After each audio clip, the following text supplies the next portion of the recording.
누가복음 18장 15절에서 17절까지입니다. 함께 봉독하시겠습니다. 사람들이 예수께서 만져주심을 바라고 자기 어린 아기를 데리고 오매 제자들이 보고 꾸짖거늘 예수께서 그 어린 아이들을 불러 가까이 하시고 이르시되 어린 아이들이 내게 오는 것을 용납하고 금하지 말라. 하나님의 나라가 이런 자의 것이니라. 내가 진실로 너희에게 이르노니 누구든지 하나님의 나라를 어린아이와 같이 받아들이지 않는 자는 결단코 거기 들어가지 못하리라 하시니라. 하나님이 함께하여 주시고 우리 교회 주일학교도 없지만 미래의 주일학교를 하나님께서 계획하시고 마련하여 주시고 함께하여 주시기를 구합니다. 우리는 항상 우리 신앙을 좁힙니다. 네 입을 크게 벌리라 내가 채우리라 하신 주님의 말씀처럼 우리가 항상 입을 크게 벌리고 주님을 기대하는 사람들이 되게 하시며 너희 천막 줄을 길게 잡으라고 하신 말씀처럼 우리도 우리의 천막 줄을 길게 넓게 잡고 주님과 동행하게 하여 주옵소서. 예수님 이름으로 기도드립니다. 아멘. 어린이 주일인데요. 어린이들은 보이지 않게 자라고 있을 것입니다. 언젠가 우리도 주일학교를 만들어서 교회 교육을 해야겠다. 그런 생각도 합니다. 예수님 때 어린이들은 지금 우리 사회의 어린이들하고 다릅니다. 그때 그 사회는 물론 어른들도 힘들었겠지만 어린아이들은 사람이 아니었습니다. 그래서 수에 헤아리지 않았고 어른들이 모이는데 어린아이들이 개입할 수 없었습니다. 그러니까 인권도 없고 자율성도 없고 그리고 자의식도 없는 그런 존재로 각 가정에서 컸습니다.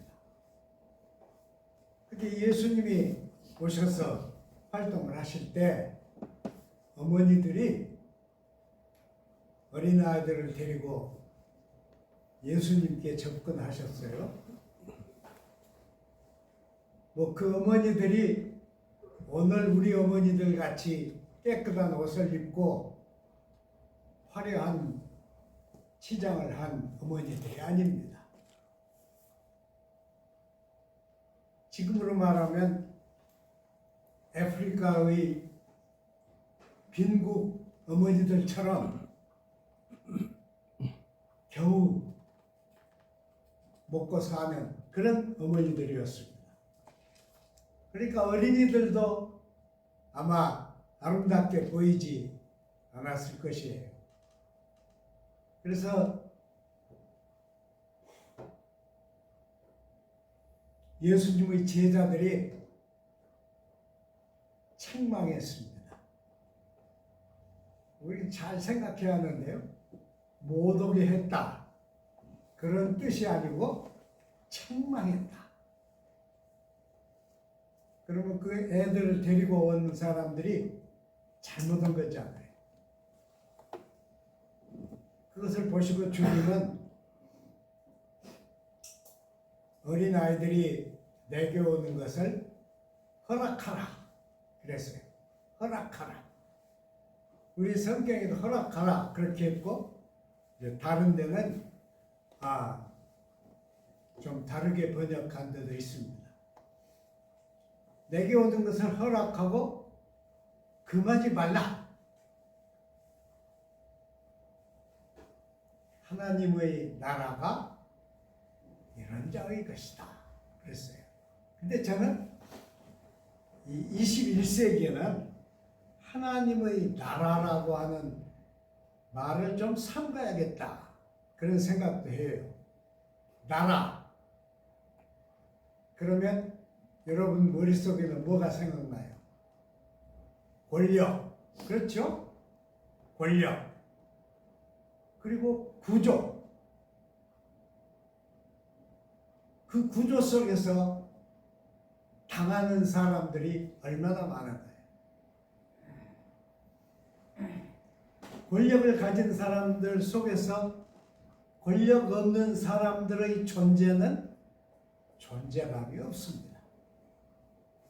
그래서 특히 왕국이라고 하는 이런 개념은 우리가 좀 바꾸는 게 좋겠다. 그런 생각이 들어요. 이건 제 개인 생각이에요. 그럼 뭐라 그래야 하느냐? 하나님의 세계. 그랬으면 좋겠어요. 하나님의 세계는 이런 자들의 것이다. 약자들, 쫓겨난 자들, 그리고 눌린 자들. 여러분은 누르고 사는 사람입니까? 눌린 자입니까? 저는 매일 눌립니다. 매일 눌려요. 누르는 자가 없어도 눌리는 자가 세상 밑창에 사는 우리들입니다. 여러분, 한국도 엄청 발전했습니다. 저는 서울을 안 간 게 지금 10년 넘었는데 지금 서울 가면 서울은 변해 있어요. 그리고 우리가 보지 못한 건물들, 우리가 알지 못한 길들, 알지 못한 힘들, 알지 못한 모습들. 우리는 한국 사람인데 한국 반쪽 사람입니다. 그것도 우리 전라도는 한국 3분의 1 사람입니다. 거기서 우리 군사는 한국 6분의 1이나 될까요? 우리는 눌려 살아요. 아무도 우리를 안 누르는데 우리는 눌립니다. 그게 참 나라의 모습이죠. 그래서 주님이 말씀하신 하나님의 나라, 하나님의 왕국, 킹 제임스 버전에서는 하나님의 왕국 그랬죠. 그러니까 킹덤 오브 갓이 아니고 하나님의 세계. 그러니까 하나님이 의거하시는 하나님만의 세계는 이런 어린이들의 것이다. 그러셨어요. 근데 사실 주님이 말씀하신 하나님의 세계가 이런 자의 것이다 한 거기에는 엄청난 뜻이 숨어 있다고 저는 생각합니다. 왜 그런가 그러면 우리는 과거가 길고 미래는 짧습니다. 여러분은 미래가 얼마나 있어요? 여러분은 과거하고 미래하고 중간중간 되실 것 같네요. 근데 저는 과거는 엄청 길고 미래는 손바닥만 합니다. 모르죠? 그러니까 어른들은 지나가버린 세대를 산 사람들입니다. 그게 어덜트 어른들의 세계입니다. 근데 어린이들은 아직 세계가 안 왔어요. 그러니까 그들은 미래 세계입니다. 미래 세대, 미래 세계. 주님이 보신 어린이들은 사람 어린이들이 아니에요. 미래 세대, 주역인 이 꾀죄죄하고 영양실조에 걸려있고 형편없는 어린이들이에요. 그들이 내게 오는 것을 허락하고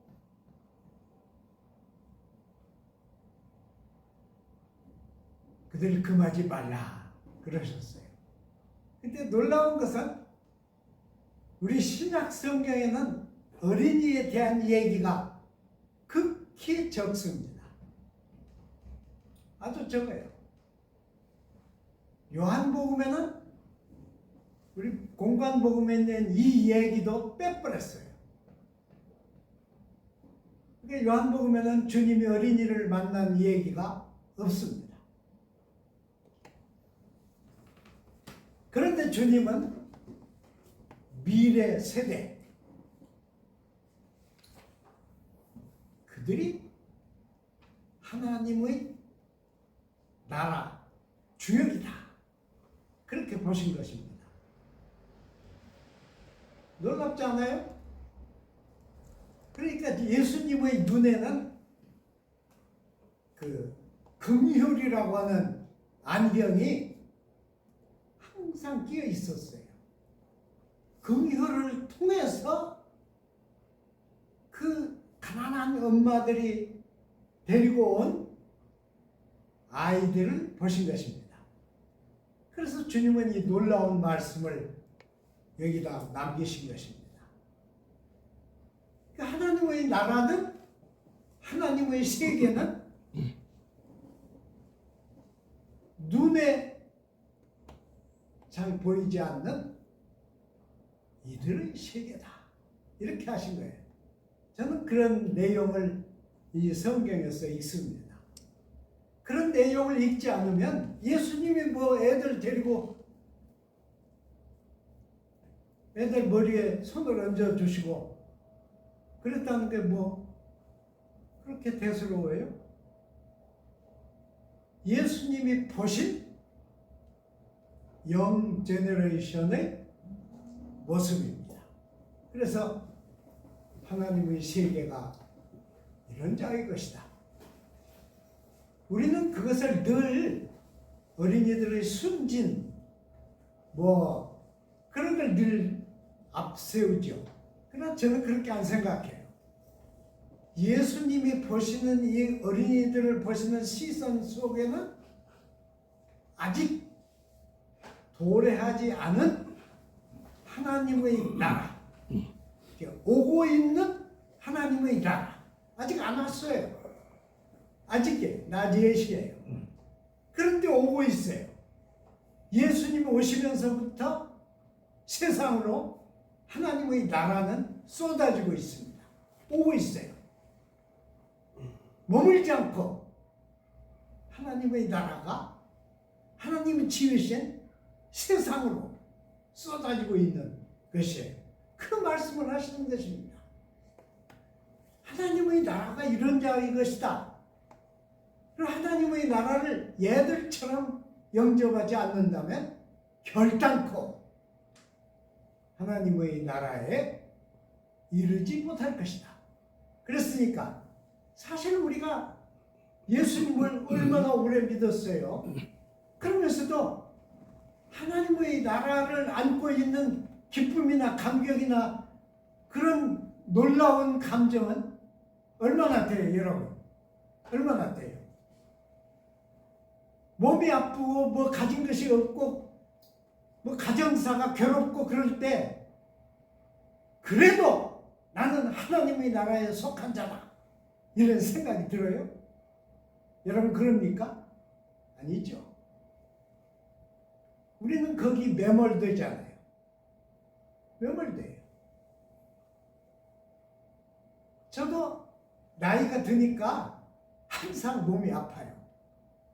그래서 저는 아플 때마다 그럽니다. 너 아픈 것하고 하나님 나라하고 어느 쪽이냐? 그러면 제 입에서 한숨이나 신음소리가 사라집니다. 없어져요. 우리는 세상에 집을 짓고 세상에서 영원히 살 사람이 아니잖아요. 그렇게 우리는 부름을 받았잖아요. 그렇게 우리는 세상에서 빼내서 하나님의 영혼들이 됐잖아요. 그러니까 우리는 하나님의 세계가 더 중요하지 지금 여기가 중요하지 않아요. 그건 세상에서 고생하고 저 내세의 피 안에 가서 그걸 보상받는다 그런 뜻이 아니에요. 우리는 그리스도 안에서 하나님과 함께 살 거예요. 비록 우리 몸이 죽어도 그리스도 안에 있는 우리는 깨지지 않습니다.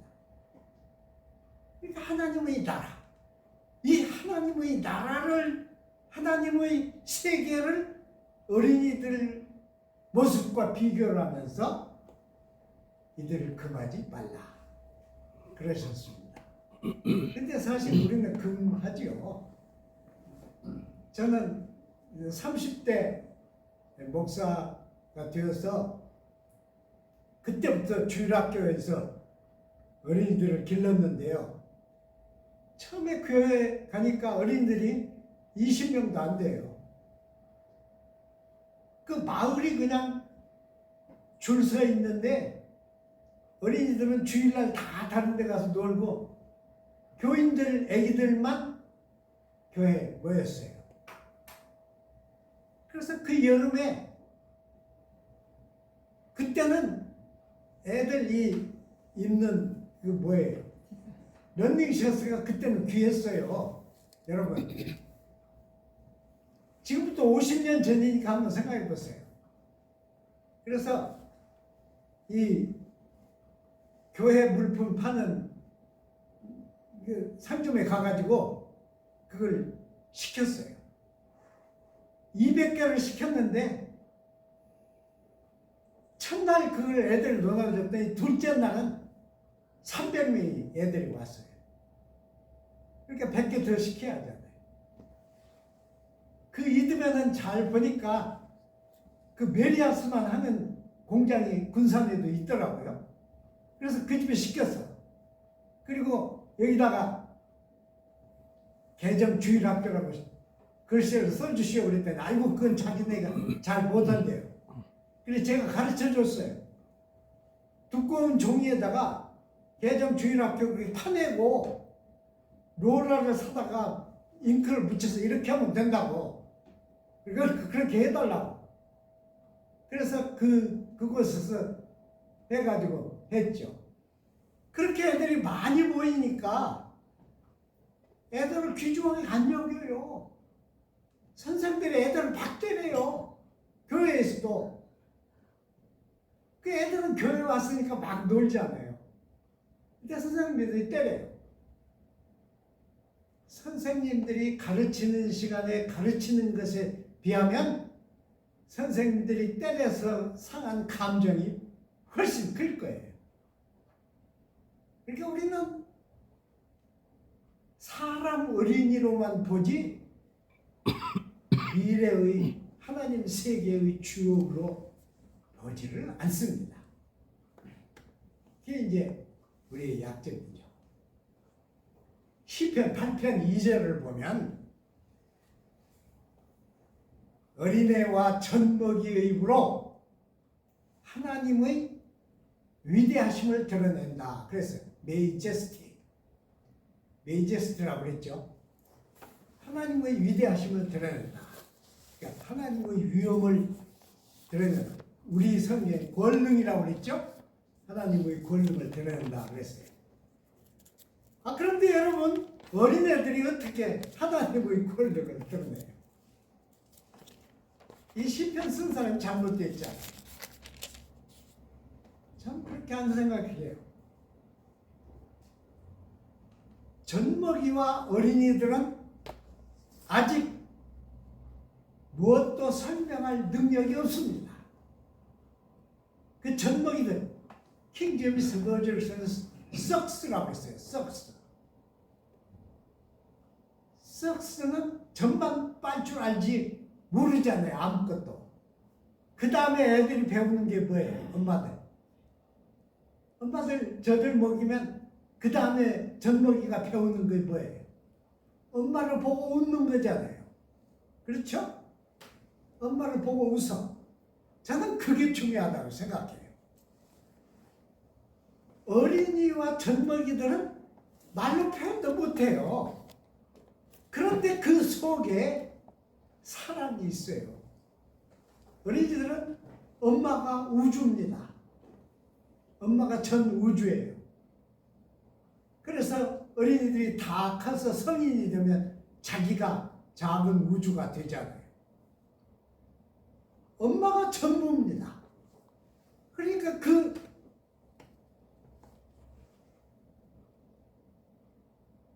엄마의 사랑에 연결되고 매료된 그 어린이들의 사랑의 메이제스티가 하나님의 위엄을 드러내는 것이다. 이렇게 한 거예요. 시편 기자가 바보 같은 사람이 아니에요. 저는 그 18편 기자의 생각을 충분히 이해합니다. 그래서 세상의 권력이나 세상의 제왕들이나 세상의 재산들이라도 어린이와 젖먹이의 입으로 표현되는 그 하나님의 위대하심을 능가할 수가 없다. 말한 것입니다. 얼마나 멋있어요. 어린이와 젖먹이의 입으로 하나님의 권능을 드러내는도다. 아이고 그 어린이들이 말을 해요? 말 안 쳐.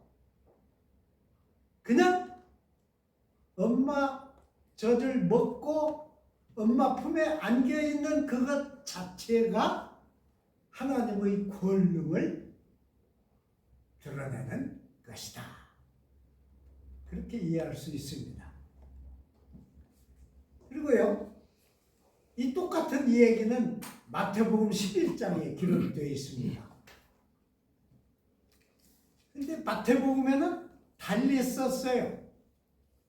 어린이들이 왔다는 얘기는 했는데 그 밑에다가 마태는 수고하고 무거운 짐진 자들아 다 내게로 오라. 내가 너희를 쉬게 하리라. 그 말을 썼어요. 저는 여기에 마태의 비밀이 있다고 믿습니다. 여러분 아시잖아요. 마태는 로마를 위해서 세금을 거둔 세리였잖아요. 화가가 그린 마태의 집을 보면 집 앞에 굵은 대리석 기둥이 늘어선 그런 저택을 그렸어요. 그 마태가 나라를 잃어버린 그 상태에서 자기 몫을 한 인간이라는 뜻입니다. 결코 비열하거나 비굴하지 않고 세금을 걷어서 로마인들에게 주고 그는 한 살림 잡은 인간이었다는 뜻이에요. 그런데 예수님이 세관을 지나가시다가 마태를 보시고는 나를 따르라 그러셨습니다. 그래서 마태가 따랐어요. 그날 마태가 뭐 했어요? 잔치를 베풀었습니다. 그걸 보면 마태가 가난하지 않았어요. 엄청 부자였다고 볼 수 있습니다. 그러면 마태가 제자가 되어서 자기 재물을 자기 걸로 따로 뒀느냐? 저는 그렇게 안 생각합니다.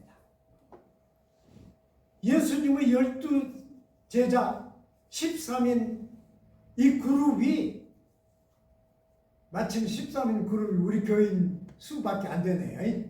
모인 수밖에 안 돼요. 그렇지만 이 그룹이 먹으려고 그러면 여러분 10,000원이나 20,000원 가지고 먹어요? 못 먹죠. 그러니까 예수님이 뭐 돈 버는 것도 없고 경제 활동하는 거 없는데 그 3년 동안 예수의 그룹을 지탱한 것은 마태의 역할이 있지 않았느냐? 이게 제 질문이에요. 마태가 돈을 뭐 다른데 버렸겠어요? 예수님의 제자가 되어서 그 그룹이 먹을 수가 있었겠죠. 그런데 마태에게 문제가 하나 있어.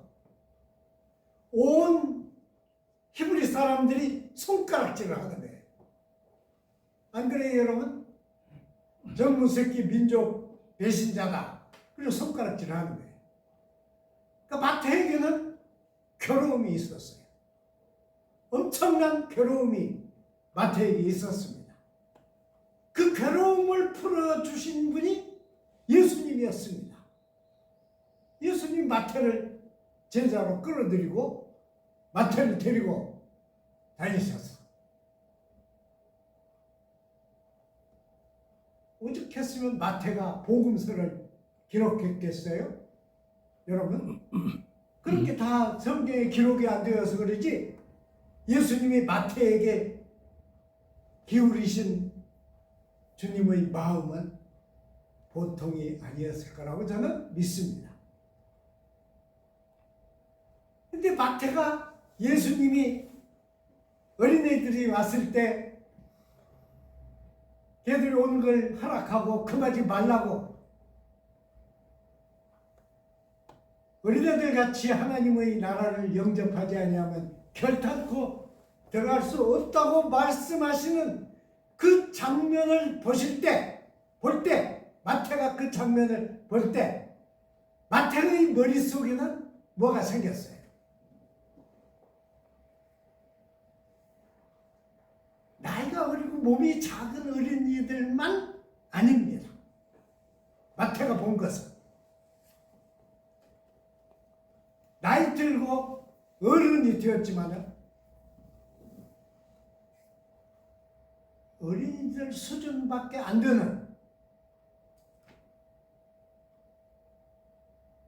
나이 들은 어린이들, 이 집에 할아버지 할머니들이 뭐 주간보호센터인가 거기 간다고 그러잖아요.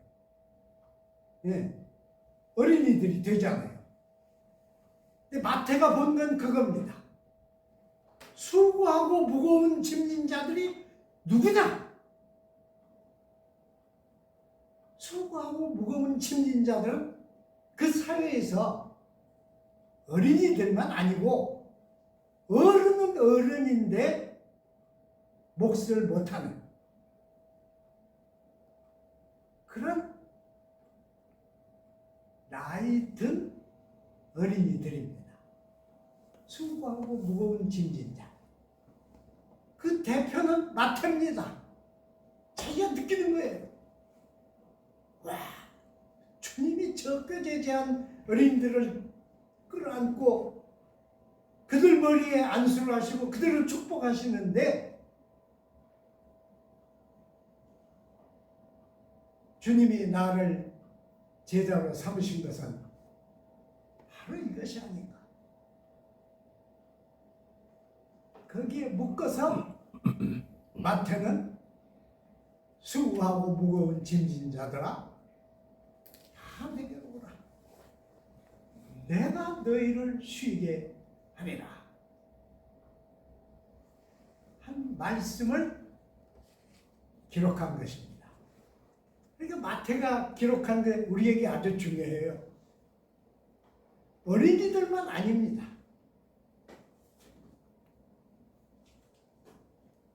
노인들도, 특히 경제활동을 못하는 노인들, 자녀가 돌보지 못하는 노인들도 버려진 늙은 어린이들입니다. 그들이 수고하고 무거운 무거운 짐을 진 눌린 자들입니다. 눌린 자들. 누가 누르는 자는 없어요. 누가 노인들을 홀대합니까? 그런데 눌립니다. 이렇게 수고하고 무거운 짐 있는 자들은 다 내게로 오라. 나와 함께 멍에를 매자.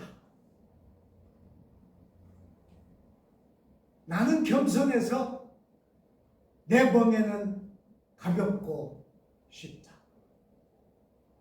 다 내게로 오라. 내가 너희를 쉬게 하리라. 여러분, 우리가 어떻게 살아도 하루를 사는 건 참 힘들죠. 직장에 있는 사람들은 그렇고 더 힘들고 꼼짝 못하고, 직장에 없는 사람들도 힘들죠. 하루를 다 활동하고 저녁에 잠자리에 눕기 전에 여러분은 무엇을 생각하십니까?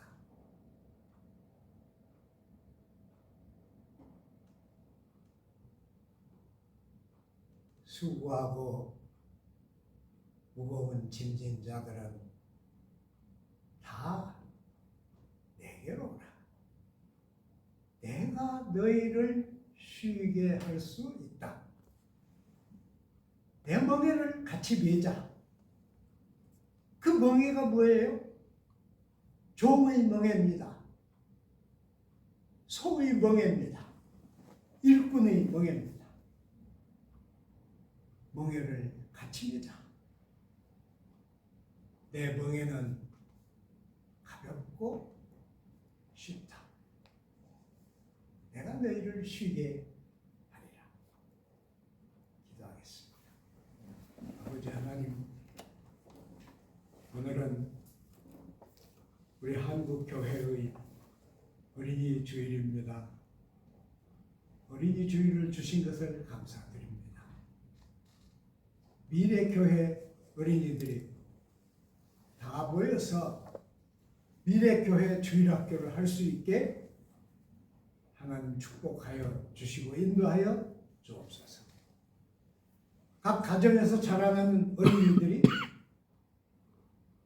주님의 세계에 속한 사람으로 자라게 도와주시고, 부족함이 전혀 없는 삶이 가능하게 임마누엘의 주가 되어 주옵소서.